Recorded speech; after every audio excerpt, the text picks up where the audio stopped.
This video is about speed and velocity. We will discuss the basics of speed and velocity, talk about the difference between average speed and average velocity, and finish up with instantaneous speed and instantaneous velocity. Let's start with the basics of speed and velocity. There are several different ways we can define these two terms. Here I will define speed as the rate at which distance changes with time, and velocity as the rate at which displacement changes with time. In other words, speed is equal to distance over time, and velocity is displacement over time. Since distance is a scalar, speed is also a scalar.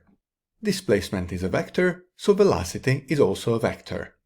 When I say that I'm driving at 20 meters per second, I'm talking about my speed, since I am only mentioning a magnitude but no direction.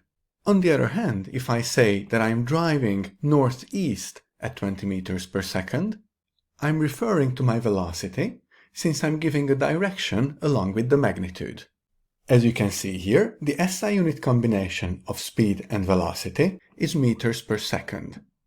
Another unit that we often use in everyday life is kilometers per hour. Next, let's discuss average speed and average velocity. We will assume that you went on a bike ride, started at the green marker, ended at the red marker, and followed the orange path. You measured that the total distance traveled during your journey was 19.7 kilometers. After you got home, you looked up the straight line distance between your start and end point, and you found out that it is 7.6 kilometers. You traveled at a leisurely pace, so it took you about 1.5 hours to complete the journey. Let's find your average speed and average velocity. Average speed is total distance traveled over time, so 19.7 kilometers over 1.5 hours. This is equal to approximately 13 kilometers per hour. The SI unit of speed is meters per second, not kilometers per hour. So let's stop here for a moment to see how to convert between kilometers per hour and meters per second.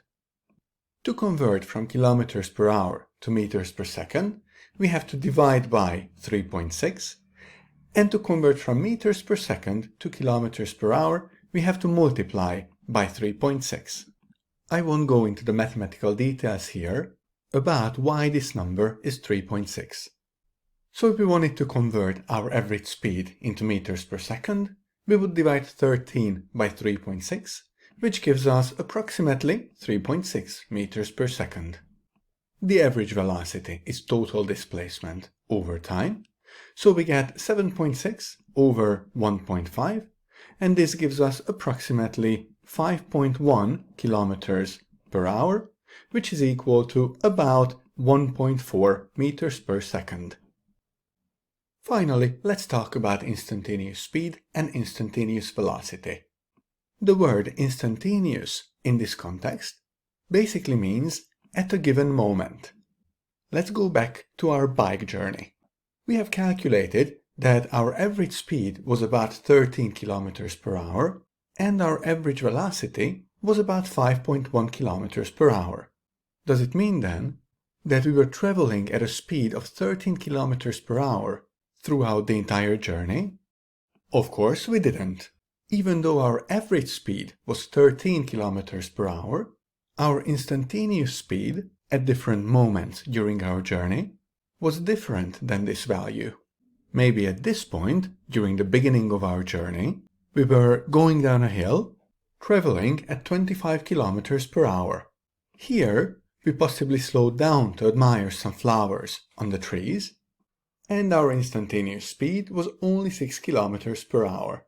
Finally, at this point we stopped for a picnic, so at any given moment during our picnic, our speed was 0 kilometers per hour. So while the average speed for the entire journey was 13 kilometers per hour, the instantaneous speed, as you can see here through our 3 examples, was different at different moments during the journey. Here are 2 final points about instantaneous speed and instantaneous velocity.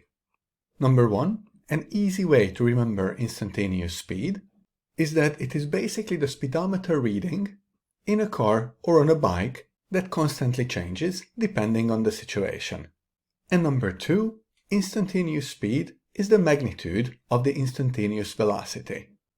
Going back to our bike journey one last time, the direction of the average velocity vector points from our starting point to our end point, while the direction of our instantaneous velocity vector constantly changes during the journey, depending on which direction we are traveling at any given moment.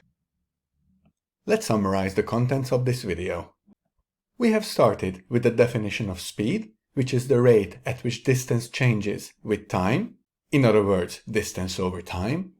We added the definition of velocity, which is the rate at which displacement changes with time, in other words, displacement over time.